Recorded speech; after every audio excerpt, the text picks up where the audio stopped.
प्रधानमंत्री श्री नरेंद्र मोदी जी और गृह मंत्री श्री अमित शाह जी हमारे लद्दाख के बाले बोले लोगों की मृत्यु का इंतजार कर रहे हैं। क्या हम लद्दाखी लोग ऐसे चीज मांग रहे हैं जो हमारे सरकार दिला नहीं सकते हैं? क्या हम समुद्र के हीरे मांग रहे हैं? क्या हम आकाश के तारों को मांग रहा है? नहीं ना, हम तो हमारा हक मांग रहा है। आवाज उठाने पर FIR दर्ज हो रहा है। मैं देशवासियों से पूछना चाहूंगी कि हमें क्या करना चाहिए। अगर सच में किसी के जान लिए बिना अगर ये लोग हमारा हक नहीं देते तो मैं हाजिर हूँ मेरी जान देने के लिए, अपने लद्दाख के लिए। भेजो नरेंद्र मोदी, भेजो, आपके पास जितना भी पावर है। लद्दाख दुनिया में शांति फैलाने के नाम पर जाने जाते थे। आज आप लोगों ने लद्दाख को नरक बना के छोड़ा है। आप लोगों को जन्म जन्म में नरक में जाना पड़ेगा। नमस्कार, मी निरंजन। या व्हिडिओच्या सुरुवातीलाच तुम्ही काही सेकंद लद्दाख मधली एक महिला भगिनी काय बोलली याची एक झलक तुम्ही ऐकली असेल। आणि एक सामान्य माणूस, अतिशय सामान्य माणूस हा त्यांचं नेतृत्व करणाऱ्या माणसावरती किती प्रेम करू शकतो हे त्याच्यातून दिसतंय। आणि हे सगळं ती जे काही बोलते तो पूर्ण व्हिडिओ याच्यानंतर मी लावतोच आहे, तो पूर्ण व्हिडिओ बघा, नक्की तो पूर्ण व्हिडिओ बघा। अतिशय साधी माणसं, अख्ख्या जगाला शांतताचा संदेश देणारा लद्दाख, अख्ख्या जगाला शांतता शिकवणारा लद्दाख, अख्ख्या जगातली लोक शांत वाटावं म्हणून कुठे जायचं तर लद्दाखला जायचं म्हणून येतात। त्या लद्दाखचं काय करून ठेवलंय सरकारने, ती काय सांगते, ती काय बोलते, हे पूर्ण ऐका। सबको नमस्कार, जुले, सत श्री अकाल, आदाब, अस्सलाम वालेकुम। मेरी प्यारे देशवासियों, आज मैं लद्दाख के पहाड़ों के बीच से आप लोगों के समक्ष एक हार्दिक निवेदन लेकर आई हूँ। कृपया हमारे लद्दाख को बिगड़ने से बचाइए। है तो हम भारत माँ के, पर हमारे सुनने वाला कोई नहीं।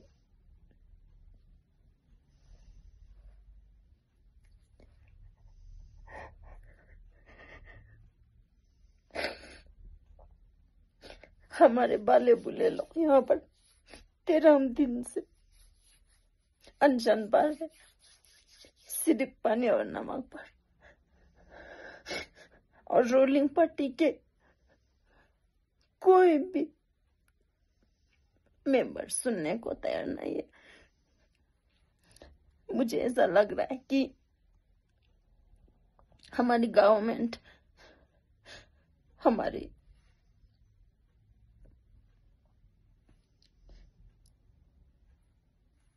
प्रधानमंत्री श्री नरेंद्र मोदी जी और गृह मंत्री श्री अमित शाह जी हमारे लद्दाख के बाले बोले लोगों की मृत्यु का इंतजार कर रहा है।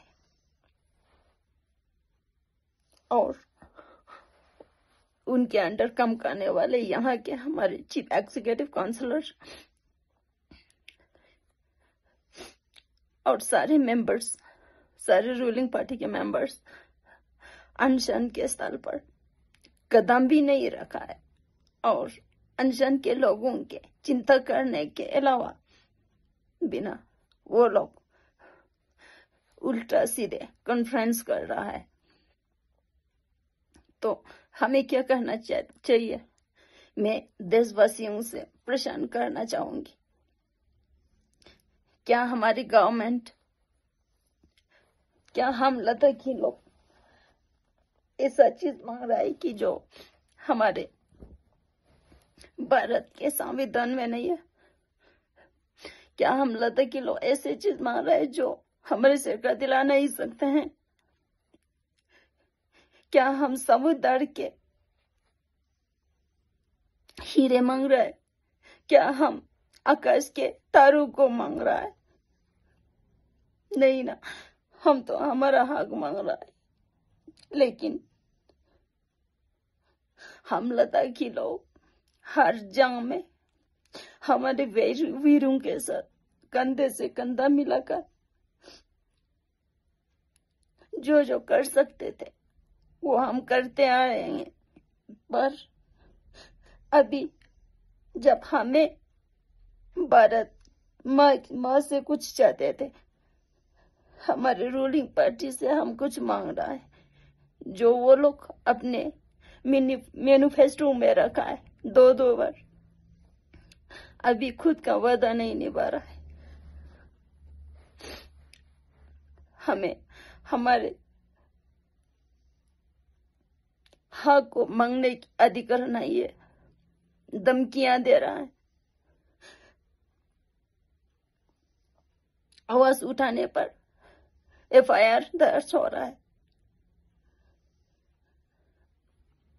अब हमें क्या करना चाहिए?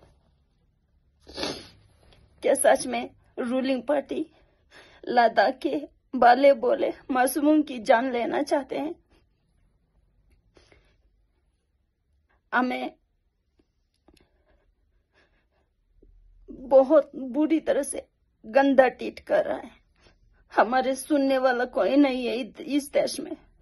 मैं देशवासियों से पूछना चाहूंगी कि हमें क्या करना चाहिए, हम लद्दाखियों को क्या करना चाहिए।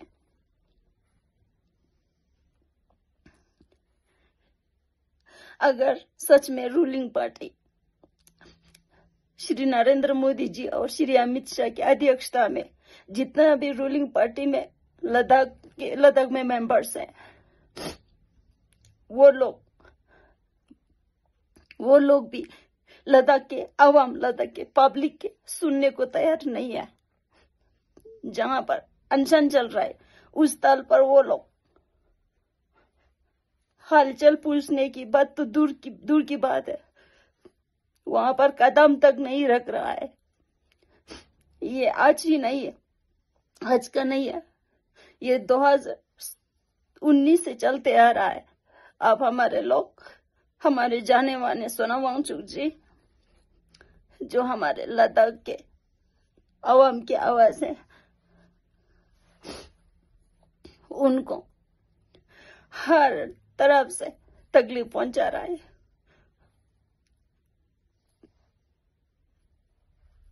सोनम वांगचुक जी कौन नहीं जानता, वो दुनिया में, पूरा विश्व में जाने माने हमारे क्लाइमेट एक्टिविस्ट, एजुकेशनल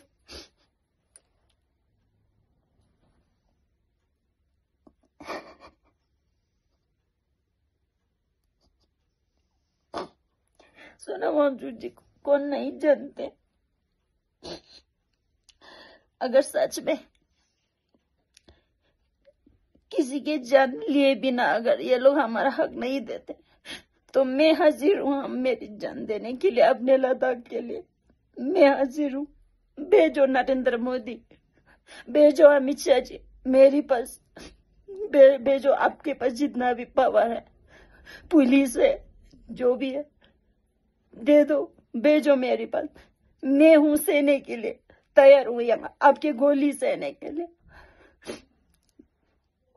जैसे भी जान ले लो, चाहे गोली मार के ले, चाहे आग जला के ले लो, मेरा जान ले लो, मेरी लद्दाख की मासूमों की जान मत ले लो, हमारे जाने माने सोनम वांगचुक जी की जान मत ले लो। मैं हूँ जान देने के लिए तैयार, अपने हक के लिए, अपने अधिकार के लिए।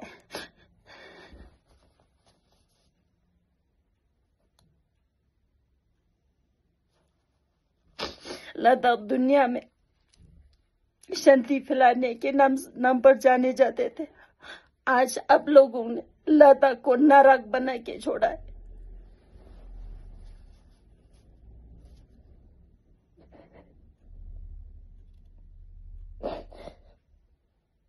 हर लद्दाखी के मन में ऐसा ही दुख है जो वो लोग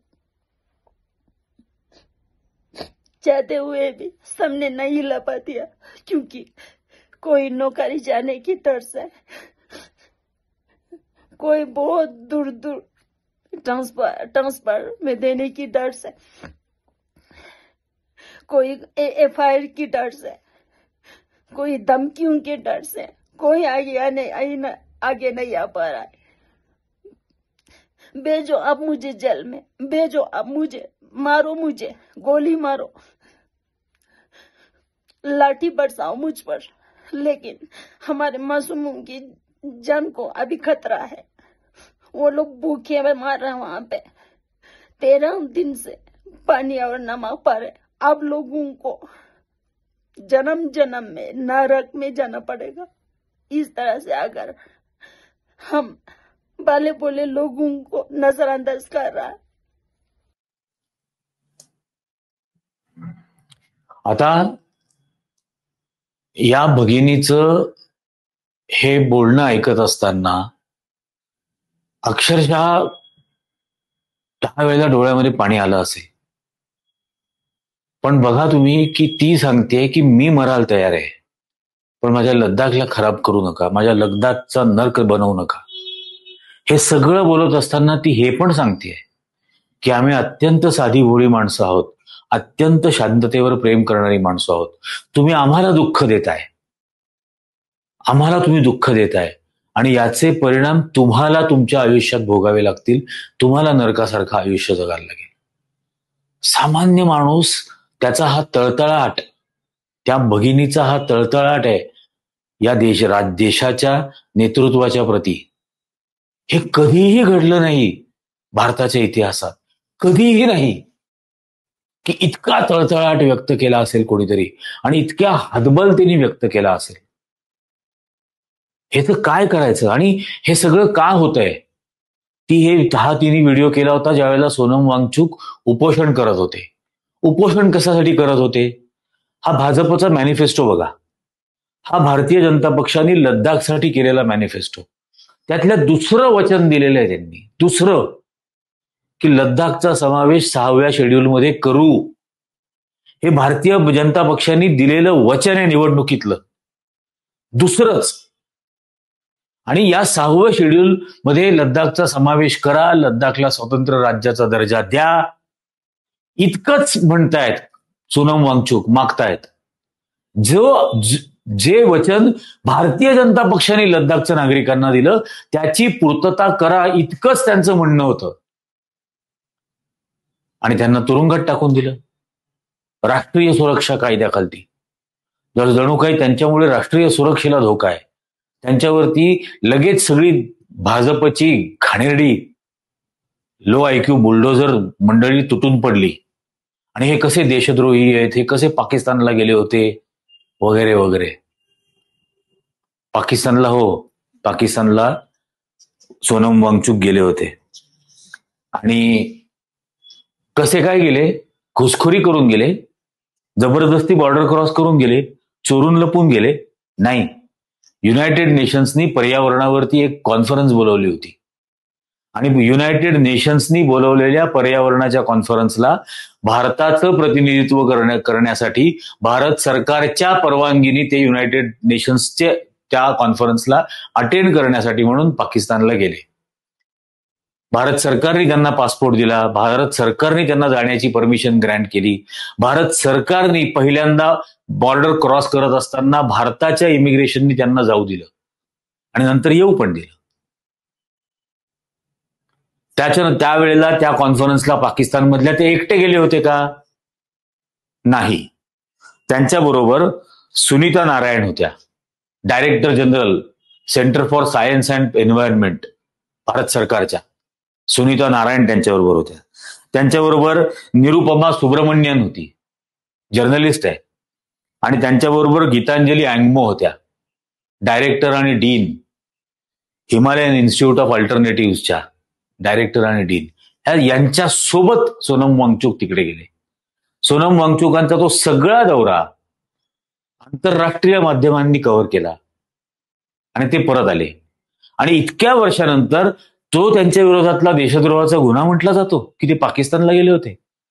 आपल्याला आठवतं एक दिवटं अफगाणिस्तानहून परत येत असताना, अचानक बोलवलेलं नसताना, दौरा ठरलेला नसताना पाकिस्तानला गेला होता. हा, आणि त्याला या मूर्ख मंडळींनी त्यावेळेला मास्टर स्ट्रोक म्हटलं होतं. तो जो व्हिडिओ आहे ना, आता मला असं वाटतं की तो सोनम वांगचुक पाकिस्तानात गेले होते त्यावेळेला त्यांचं कसं स्वागत वगैरे झालं, नवाज शरीफ, शहबाज शरीफ, त्यांचे सगळे मंत्री हे कसं स्वागत करत होते. छोटासा व्हिडिओ बघा एकदा.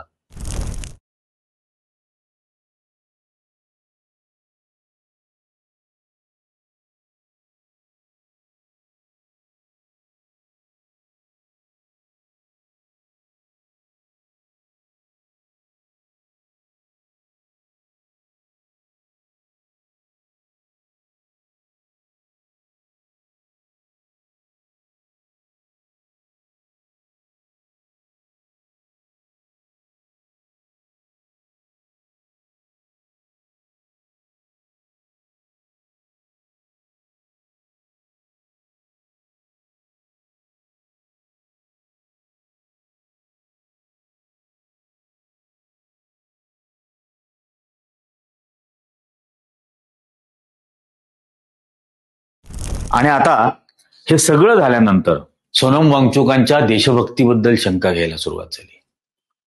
या सगळ्या आंदोलनाच्या वेळेला उपोषणाचं आंदोलन चाललेलं असताना तिथं लडाखमध्ये जे तरुणांनी निदर्शनं करायला सुरुवात केली, भारतीय जनता पक्षाचं कार्यालय त्यांनी जाळलं. भारतीय जनता पक्षाचं कार्यालय जाळण्याच्या आधी ते ज्यावेळेला त्या इमारतीवर चढले तिथं 2 झेंडे लागले होते. एक भाजपचा झेंडा होता, एक भारताचा झेंडा होता. त्या मुलांनी भाजपचा झेंडा काढून खालती फेकला त्या तरुणांनी, आणि भारताचा तिरंगा ध्वज, भारताचा राष्ट्रध्वज हा त्यांनी सन्मानाने काढला आणि खाली घेऊन आले. भारताच्या तिरंग्याचा त्यांनी अपमान केला नाही. ती महिला पण मगाशी जी भगिनी बोलत होती ती वारंवार सांगत होती की आम्ही या तिरंग्याचे सन्मान करतो, आम्ही भारत मातेला मानतो. ती सांगत होती सारखं सारखं, डोळ्यात पाणी आणून बोलत होती. आणि त्या निदर्शनाच्या वेळेला गोळीबार करून 4 जणांचा मृत्यू झाला गोळीबारात. त्या 4 जणांमध्ये एक हा कारगिलच्या वॉरमधला वीर होता, आणि कारगिलच्या युद्धामध्ये तो सीमेवरती 3 महिने होता. त्या सीमावर्ती भागात डाह टॉप आणि टोलोलिंग नावाची जी 2 मोठी शिखरं आहेत हिमालयाची, त्या दोन्ही शिखरांना परत हस्तगत करण्याच्या लढाईमध्ये हा त्याच्यात सामील होता. आणि त्या कारगिल वॉर हिरोला, ज्याचं नाव थारचीन, सेवांग थारचीन, त्याचा या गोळीबारामध्ये मृत्यू झाला. थोडक्यात त्याचा खूनच झाला भारत सरकारकडून. आणि त्याच्यासोबत आणखीन 3 तरुण याच्यामध्ये मृत्युमुखी पडले. हा त्यावेळेला कारगिल वॉरच्या वेळेला अत्यंत तरुण 19-20 वर्षाचा होता. त्यांनी स्वतःचा प्राण पणाला लावला होता. आणि लडाखमधले अनेक तरुण भारतीय सैन्यामध्ये आहेत. अभिमानाने बलिदान देण्याच्या तयारीने भारताची ते सेवा करतात. आणि अशा माणसावरती, अशा सोनम वांगचुक सारख्या माणसावर, जो जगामध्ये एक पर्यावरण तज्ज्ञ म्हणून प्रसिद्ध आहे, जो एक शिक्षण क्षेत्रातला अतिशय विद्वान माणूस, अभिनव प्रयोग करणारा, इनोव्हेशन्स आणणारा शिक्षणात म्हणून प्रसिद्ध आहे, जो वैज्ञानिक म्हणून प्रसिद्ध आहे, ज्यांनी अनेक मोठे मोठे शोध लावले, अगदी लष्करातल्या जवानांसाठी सोलर तंबू उभारले की हिमालयातल्या त्या -°C टेम्परेचरमध्ये थंडीमुळे त्यांचा मृत्यू होणार नाही यासाठी, अतिशय लो कॉस्टचे. आणि या वैज्ञानिक असलेल्या सोनम वांगचुकला तुरुंगात ठेवलाय. देशद्रोहाचा गुन्हा. आणखीन एक वैज्ञानिक आहे तुरुंगात, जो पाकिस्तानला भारताच्या मिसाईल्सचं संपूर्ण माहिती, डिझाईन्स ही पाकिस्तानला देत होता. एका बाईच्या हनी ट्रॅपमध्ये फसला होता. त्याचं नाव प्रदीप कुरुलकर, आणि तो RSSचा आहे. तो RSSच्या कार्यक्रमांमध्ये असायचा, RSSच्या गणवेशात असायचा, तो सावरकरांची जयंती साजरी करायचा, आणि तोच पाकिस्तानचा गुप्तहेर होता. तो एक वैज्ञानिक, आणि हा एक वैज्ञानिक ज्यांनी सर्वात पहिल्यांदा चीनच्या विरोधामध्ये चिनी मालावर बहिष्कार टाका हे आंदोलन सुरू केलं होतं सोनम वांगचुकने. आणि मुद्दाम मला हे सांगायचं आहे की सोनम वांगचुकला यांना तुरुंगामध्ये टाकणं हे भारतीय जनता पक्षाचं समर्थन करणाऱ्यांना सुद्धा इशारा आहे, वॉर्निंग आहे. कारण सोनम वांगचुक हा भारतीय जनता पक्षाचा नरेंद्र मोदींचा समर्थक होता. त्यांनी काश्मीरमधलं 370 कलम हटवलं, याचं सर्वात पहिले स्वागत कोणी केलं होतं तर सोनम वांगचुकनी केलं होतं. तो नरेंद्र मोदींची भूमिका पाकिस्तानमध्ये मांडत होता पर्यावरणाविषयीची. हे सर्वात महत्वाचं. आणि ज्या वेळेला त्यांनी भारतीय जनता पक्षाने दिलेलं वचन पूर्ण करावं म्हणून त्यांनी मागणी करायला सुरुवात केली. आणि वचन तर देऊन टाकतात, त्याला तर तो तडीपार बोलतो निवडणुकीतला जुमला होता म्हणून. पण निवडणुकीतला जुमला म्हणून यांनी 6वं शेड्यूल कबूल केलं, त्यांनी ते सिरियसली घेतलं. पण त्याला हे त्यावेळेला लक्षातच आलं नाही भारतीय जनता पक्षाच्या या 2 जणांना.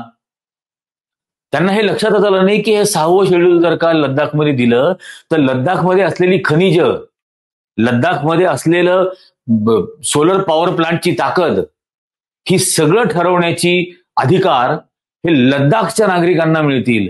आणि ते मग त्यांच्या मित्र असलेल्या गौतम अदानी आणि इतर उद्योजकांना देता येणार नाहीत. आणि मग 6वं शेड्यूल कसं काय येणार, मग त्याला जुमला म्हणायचं. पण हे हट्टून बसले, हट्ट करायला लागले की नाही त्याची पूर्तता कराच, म्हणून त्याला बदनाम करायला सुरुवात केली. कोण आहे हा सोनम वांगचुक? हा भारतीय जनता पक्षाचा नरेंद्र मोदींचा एकेवेळेचा समर्थक. त्यामुळे समर्थक जरी त्याच्या स्वतःच्या न्याय हक्कासाठी आणि अधिकारासाठी उभा राहिला तर त्यालाही तुरुंगात टाकलं जाईल या हुकुमशहांच्या मार्फत. हाच भारतातल्या भारतीय जनता पक्षाच्या RSSच्या लो IQ बुलडोझर्सला दिलेला इशारा आहे नरेंद्र मोदींनी. ज्या सोनम वांगचुकचे वडील हे भारताच्या सैन्यात होते, इंटेलिजन्स ब्युरोचे डिरेक्टर म्हणून रिटायर झाले 1965 साली, ज्या वेळेला त्या कुठलं ते त्यांनी एव्हरेस्ट, सोनम वांग्याल त्यांचं नाव, एव्हरेस्ट शिखर पण त्यांनी सर केलेलं होतं. आणि 1965 मध्ये चीनच्या अणु चाचण्यांवर लक्ष ठेवण्यासाठी भारत आणि अमेरिकेने मिळून एक जॉईंट मोहीम ठरवलेली होती. आणि त्यावेळेला या नंदादेवीच्या उंच शिखरावरती काही इक्विपमेंट्स इन्स्टॉल करायची होती. तर इतक्या मोठ्या उंच शिखरावरती जाऊन कोण करेल? तर चीनवरती पाळत ठेवण्यासाठी म्हणून जी इक्विपमेंट तिथं नंदादेवीवरती बसवली गेली त्या मोहिमेचेच प्रमुख सोनम वांग्याल होते, सोनम वांगचुकचे वडील. आणि म्हणजे त्याच्यानंतर ते इंटेलिजन्स ब्युरोचे अधिकारी झाले, ते रिटायर झाले. आत्ता 2015 झाली, हा फोटो बघा, नरेंद्र मोदींच्या सोबत सोनम वांगचुकच्या वडिलांचा फोटो आहे. त्यात बरेच जण दिसत आहेत. आणि तो सोहळा म्हणजे हा कार्यक्रम जो होता तो यासाठीच होता की 1965ला चीनवरती पाळत ठेवण्यासाठी जी मोहीम आखली होती त्या मोहिमेमध्ये भाग घेतलेल्यांचा सत्कार 50 वर्ष पूर्ण झाली म्हणून या नरेंद्र मोदींनी ठेवला होता आणि त्याला ते हजर होते. पण फॅशिझम कोणालाही सोडत नाही, विरोधकांना तर नाहीच सोडत, स्वकीयांना सुद्धा सोडत नाही. हेच याच्यातून दाखवून दिलंय सोनम वांगचुकच्या तुरुंगातून. आणि आज माझं सुद्धा देशातल्या लोकांना हेच म्हणणं आहे की देशामध्ये तो राम रहीम सारखे बलात्कारी आणि खुनी हे पॅरोलवर सुटतात. आसाराम बापूला सोडलं जातं, तो राम रहीम कित्येक महिने पॅरोलवर सुटतो. बिल्किस बानोच्या बलात्काऱ्यांना देशाचं सरकार माफ करतं शिक्षा त्यांची, नंतर न्यायालयाने त्यांना पुन्हा तुरुंगात पाठवलं. अशा लोकांना तुरुंगातून बाहेर काढलं जातं. या सगळ्या पद्धतीच्या लोकांना, गँगस्टर्स, बिश्नोई सारख्या गँगस्टरला सरकार संरक्षण देतं. आणि एक वैज्ञानिक, एक शिक्षण तज्ञ हा तुरुंगात पाठवला जातो. ही संपूर्ण भारतासाठी धोक्याची घंटा आहे. सोनम वांगचुक यांना मी एकदाही आयुष्यात भेटलेलो नाही, पण अत्यंत सन्मान वाटतो त्यांच्या कर्तृत्वाचा, त्यांच्या बुद्धिमत्तेचा आणि त्यांच्या कमिटमेंटचा. आणि ती कमिटमेंट या देशाबद्दलची आहे, त्यांच्या माणसांबद्दलची आहे. याचा तुम्ही विचार करायचा आहे की असं नादान आणि बेछूट सरकार ठेवायचं का? उद्योगपतींची 16 लाख कोटी रुपयाची कर्ज माफ केली जातात. शेतकऱ्याच्या तोंडाला पानं पण पुसली जात नाहीत. इतकं असंवेदनशील राहायचंय का? एक गरीब देश या देशात मोफत शिक्षण देत होता. त्या देशामध्ये आज शिक्षण ही सर्वात महागडी वस्तू बनवली गेलेली आहे. गरिबाच्या मुलांनी शिकूच नाहीये यासाठीचे सर्व प्रयत्न भारत सरकार आणि महाराष्ट्र सरकार करायला लागलेले आहे. आपण कुठल्या पद्धतीच्या राज्यकर्त्यांच्या काळामध्ये राहायचं हे आपण निवडायचंय, कारण अजून तरी भारत कागदोपत्री लोकशाही आहे, इलेक्टोरल डेमोक्रेसी आहे. ती इलेक्टोरल ऑटोक्रेसी होऊ द्यायची का? ती निवडणुकीतून निवडून आलेला हुकुमशहा अशा पद्धतीची होऊ द्यायची का? मतांच्या चोऱ्या होतात. लक्षावधीनी मतं एकेका मतदारसंघात चोरली जातात. कुठल्या प्रकारच्या संवेदना शून्य अशा समाज व्यवस्थेकडे आणि राज्य व्यवस्थेकडे आपण जातो आहोत?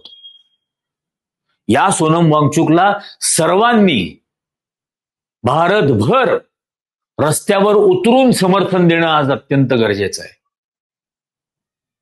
सोनम वांगचुकच्या पाठीमागे जर आपण उभं राहिलो तर मी असं मानेन, भारत या आपण भारतातल्या लोकशाहीच्या पाठीमागे आहोत. आपण भारतातल्या अभिव्यक्ती स्वातंत्र्याच्या पाठीमागे आहोत. आपण भारतातल्या सेक्युलरिझमच्या पाठीशी आहोत, समर्थनार्थ आहोत. या भारतातल्या समानतेच्या तत्वाच्या बाजूने आपण आहोत. भारताच्या संविधानातल्या बंधुतेच्या तत्वाच्या बाजूने आपण आहोत. हे जर आहोत तर ते दाखवलं पाहिजे. जिंदा हो तो जिंदा नजर आना जरुरी है. त्यामुळे सोनम वांगचुकला संपूर्ण पाठिंबा, समर्थन माझं आणि आमच्या संपूर्ण टीमचं आहे. तुमचं आहे का? हे तुम्ही खाली कॉमेंट करून सांगा. आणि वेळ पडेल तेव्हा रस्त्यावर उतरायची सुद्धा आपण सर्वजण तयारी ठेवूयात. आत्ताच्या भागात इतकंच. हा व्हिडिओ जास्तीत जास्त लोकांपर्यंत पोहोचवा. जास्तीत जास्त जणांना चॅनलला सबस्क्राईब करायला सांगा. धन्यवाद.